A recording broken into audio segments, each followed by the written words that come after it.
The sound of Jessica's designer heels clicking against the marble floor echoed through the hallway of Morgan Industries headquarters. I kept my eyes focused on my computer screen, pretending to be absorbed in spreadsheets as she approached my desk. Well, what used to be my office before she demoted me to executive assistant.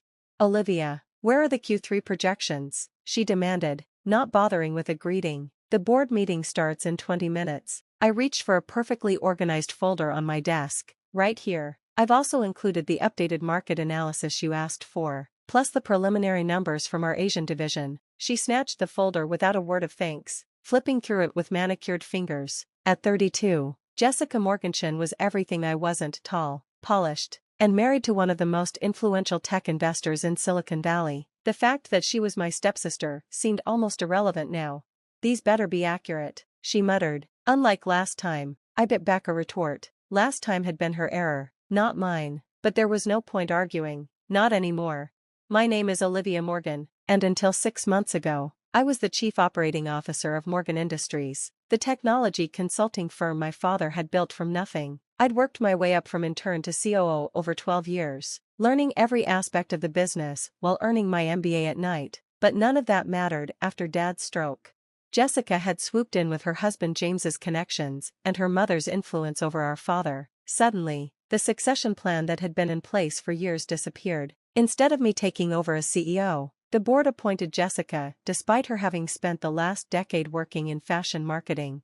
Oh, and cancel my lunch with the Riverside team, Jessica added, already turning away. I have a more important meeting. They've flown in from London specifically to meet with you. I reminded her. The acquisition dash. I said cancel it. Her voice could have frozen hell itself. And remember your place, Olivia. You're not COO anymore. You're just the help. As she clicked away down the hall, I allowed myself a small smile. Jessica was so convinced of her own superiority that she never bothered to look closely at what I was actually doing with all those spreadsheets and reports.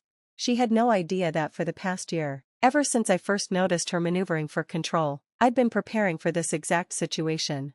Later that evening, I sat in my small home office, surrounded by documents that told a very different story than the one Jessica thought she knew. My phone buzzed, a text from Marcus Zhang, our former head of Asia-Pacific operations, who'd retired shortly after Jessica took over.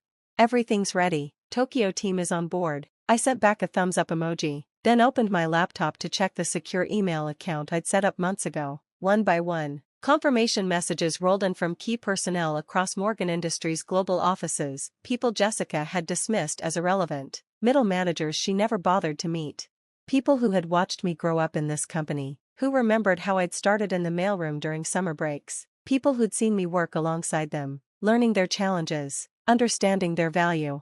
A knock at my door interrupted my thoughts. I quickly closed the laptop before calling out, "Come in." It was David Chin, Jessica's husband James's younger brother, and ironically, one of my closest allies. "Rough day?" he asked, settling into the chair across from my desk. Unlike his brother and sister-in-law, David had earned everything he had through hard work and genuine talent. I shrugged. The usual. Your sister-in-law continues to excel at alienating our most important clients. She canceled the Riverside meeting? How did you know? David smiled grimly. Because she scheduled lunch with Patterson Holdings instead. James arranged it. They're planning to push through some major restructuring. My heart skipped a beat. Patterson Holdings was known for aggressive cost-cutting and outsourcing. If they were involved. How soon? 2 weeks. They're going to announce a strategic partnership that will effectively give Patterson control of Morgan's domestic operations. David leaned forward, his expression serious. A lot of people are going to lose their jobs. Olivia. I nodded slowly, my mind racing. Then we need to move faster. Is everything set on your end? David had been helping me set up Aurora Consulting, officially a small startup focusing on specialized tech consulting, but actually the vehicle for something much bigger. The infrastructure is ready, he confirmed. We can go live whenever you give the word. But are you sure about this? Once we start, we can't go back. I finished. I know, but Jessica and James have left us no choice. They're going to destroy everything my father built, all in the name of short-term profits. I opened my laptop again, showing him the messages I'd received. We're not the only ones who see it coming. The question is, are you really willing to go against your own brother? David's face hardened. James stopped being my brother the moment he decided to use Morgan Industries as his personal piggy bank. I'm with you all the way. The next morning, I arrived at work early, just like always. Jessica might have demoted me, but she still relied on me to keep things running smoothly, which meant I had access to everything: client contacts, project details, internal communications. I was reviewing the morning reports when my phone buzzed. It was Marcus again. Singapore office is secure, regional directors all confirmed, another piece falling into place. While Jessica had been focused on impressing the board with surface-level changes, I'd spent the past year quietly building relationships with our international teams. They'd watched in dismay as she dismantled the company culture Dad had created, replacing experience with cronies and cost-cutting measures. Now they were ready to jump ship, but not to Patterson Holdings. The next week passed in a blur of careful preparation. During the day, I played the perfect assistant, managing Jessica's schedule and handling the endless details she couldn't be bothered with. At night, I coordinated with David and our growing network of allies. The plan was complex but elegant. Morgan Industries' strength had always been its people, the relationships we'd built, the expertise we'd developed. Jessica saw them as expenses to be cut. I saw them as the foundation of something new. It all came to a head sooner than we expected. Jessica burst into the office one morning, her face flushed with anger. "Where's the Singapore team's proposal for the Chintech merger? I need it for the board meeting this afternoon." I blinked innocently. "I sent it to your email last night. Didn't you receive it?" She grabbed my keyboard, pulling up her email. "There's nothing here. This is exactly why I demoted you. You can't handle basic tasks." "That's strange," I said calmly, opening my own email. "I have the confirmation receipt right here. See? Sent at 9:47 p.m. to your private email address." Jessica's face went pale. She'd been using a private email account to communicate with Patterson Holdings, keeping the negotiations off Morgan's servers. She'd never told me about it, but I'd known for months. "How did you?" "Oh, that reminds me," I continued, still in my helpful assistant voice. "Marcus Zhang asked me to give you a message." "Marcus? He retired months ago." I smiled. "Actually, he didn't. He's been quite busy setting up Aurora Consulting's Asia-Pacific headquarters, along with most of our senior team in Singapore, Tokyo, and Seoul." The blood drained from Jessica's face as understanding dawned. "What have you done?" "Me? I'm just the help, remember? I just handle the paperwork. Like the resignation letters from our entire international management team, which should be hitting the board's inboxes right about." Her phone buzzed, then again, and again. "You can't do this," she whispered. "I already have." I stood up, gathering my things. "Oh, and you might want to take a look at the client list for the Patterson Holdings deal. You'll find it's gotten significantly shorter over the past few weeks." As I walked toward the elevator, I heard her screaming for security, but it was too late. The pieces I'd spent a year putting into place were already moving. Phase 1 was complete. Now came the hard part. The next morning, Morgan Industries headquarters was in chaos. Security guards stood at every entrance, checking IDs against a hastily compiled list of approved employees. Jessica had spent the night trying to contain the damage, but she was fighting a battle that had already been lost. I watched it unfold from Aurora Consulting's new offices, a modern workspace in a building just 3 blocks away. David had secured the lease months ago, and we'd been quietly setting up infrastructure while Jessica was focused on her Patterson Holdings deal. "Latest count?" I asked as Marcus Zhang walked into my office, looking tired but satisfied. 87% of our international staff have confirmed their transitions to Aurora," he reported. "The rest will probably follow once they see we're operational. But that's not the biggest news." He handed me his tablet, showing an email chain. "The Riverside team? After Jessica cancelled their meeting, they reached out to their contacts in our London office. They want to talk to us instead." I smiled, remembering Jessica's dismissal of that unimportant meeting. "Set it up. And make sure David is there. His technical expertise will be crucial." The phone on my desk buzzed. My assistant's voice came through the speaker. "Your father is here." My heart skipped a beat. I hadn't seen Dad since his stroke 6 months ago. Jessica and her mother had made sure of that, controlling his visitors and protecting him from stress. "Send him in." He looked older than I remembered, leaning more heavily on his cane, but his eyes were sharp as ever as he took in my new office. "Nice view," he said mildly. "Dad."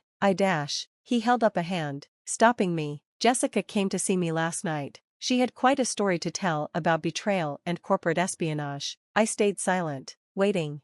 "She seemed to think you'd stolen the company's international division right out from under her." He settled into the chair across from my desk. "What she failed to mention was how you did it." "Everything was legal," I said carefully, The employees who left chose to do so voluntarily. The clients who followed were free to take their business wherever they wanted. Oh, I know that. A small smile played at the corners of his mouth. What I want to know is how long you've been planning this. I took a deep breath. Since the day I found Jessica's mother altering your succession plans while you were still in the hospital. His expression darkened. Ah, I wondered about that. I saw what was coming, Dad. I knew once they got control, they'd start dismantling everything you built. The Patterson Holdings deal was just the beginning. Patterson Holdings? He sat up straighter. Charles Patterson's Vulture Fund? I nodded, pulling up the details on my laptop. Jessica and James arranged to sell them controlling interest in Morgan's domestic operations. They were planning to gut the company, layoffs, outsourcing, selling off divisions for quick profits. Dad was silent for a long moment, studying the documents. Finally, he looked up at me with something like pride in his eyes. So instead of fighting them directly, you built a lifeboat, preserved the most valuable parts of the company, the people, the relationships, the expertise, just moved it all somewhere new. I learned from the best, I said softly. You always told me the real value of a business isn't in its assets or contracts, it's in its people. He reached across the desk and squeezed my hand. You did good, kid. Now, tell me about this Aurora Consulting. I might know some people who'd be interested in working with a company like that. Over the next few weeks, the full impact of what we'd done became clear. Without its international teams and key technical staff, Morgan Industries couldn't deliver on many of its existing contracts. The Patterson Holdings deal fell apart when they realized how much value had evaporated overnight.